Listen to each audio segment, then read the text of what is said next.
First off, I want to say thank you to all the people who watched the Pootis Engage demake video and subscribed to this channel. Honestly, I was surprised that anyone liked that video. When I saw the reception it got on YouTube, TikTok, and Twitter, it blew my mind. And thanks to all that support from you guys, this channel has reached 138 subscribers, which is pretty neat to see.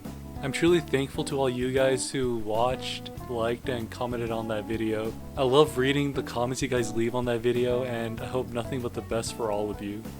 Anyways, for 100 subs special, I'm gonna show some of the behind the scenes work I did for this video, as suggested by Yuri Fish on the community post I posted. I'm gonna separate this by section. Section 1 will be pre-production, everything about model creation, background, and why I started this project. Section 2 will be the animation work, and Section 3 will be the post-production, the editing.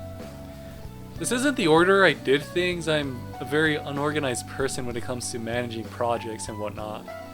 When starting, I didn't have anything planned out or pre-made. I made everything as I went, which was stupid. I made the models when I needed it, and I edited the video as I went.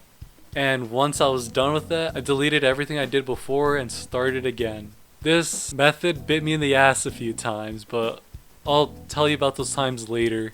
So to just have things make sense, I'll explain everything in order, starting with pre-production. I decided to make this animation while talking to my cousin. Sometimes I would bounce video ideas off him and see if I should do it or not. This was an essential part since he is pretty much the only person I talk to about YouTube. First, I got the intro for reference, and then I started to make the models I needed. I made 5 models for this project: the red and blue heavies, the open fortress merc, the buff soldier, and mech. The Dr. Coomer model you see for 2 seconds was downloaded off the model's resource website.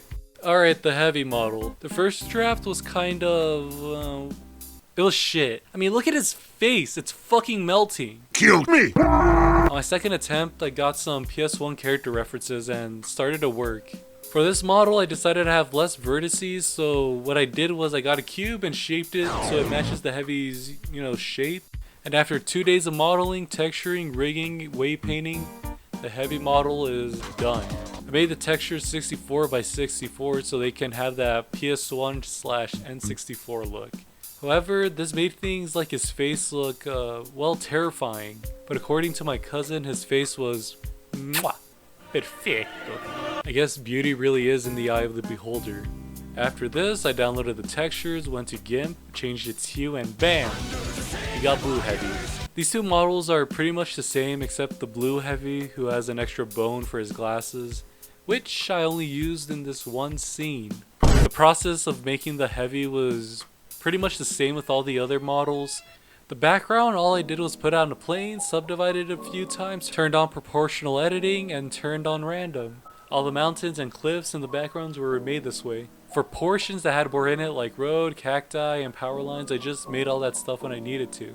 Except the power lines because I already had those made for another video. The smoke and explosion you see was made using this tutorial. The only thing I did was I changed the color of the smoke to brown so it could better fit the animation. The animation process.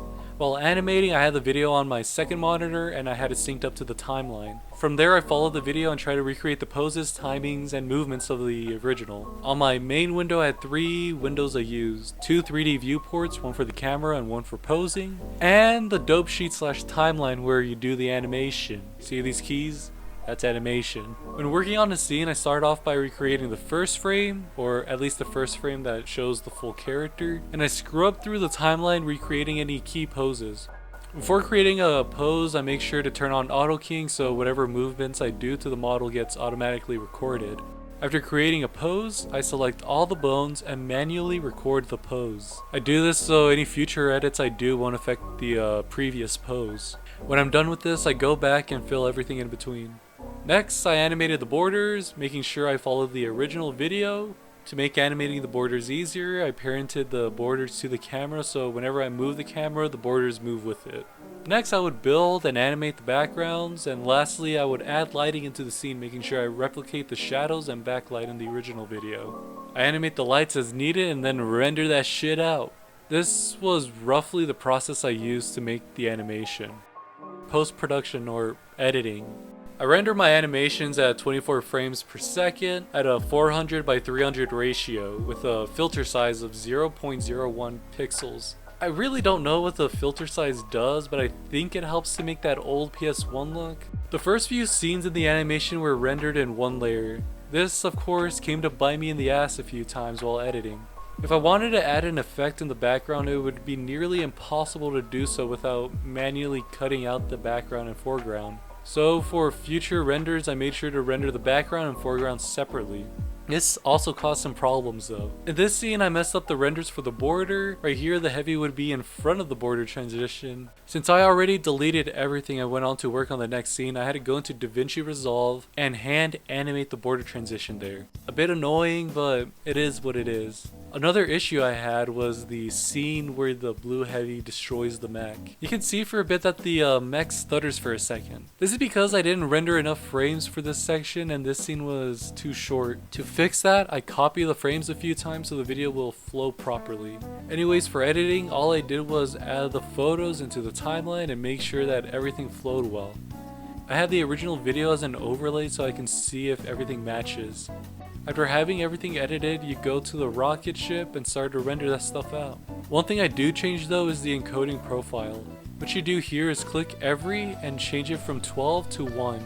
By doing this, you make it so you won't have any glitch effects in your final video. That was pretty much how I made that video. Thanks for watching, if any of you actually watch this shit.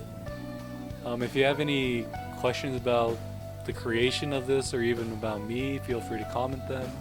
Anyways, this was Yemen. Peace.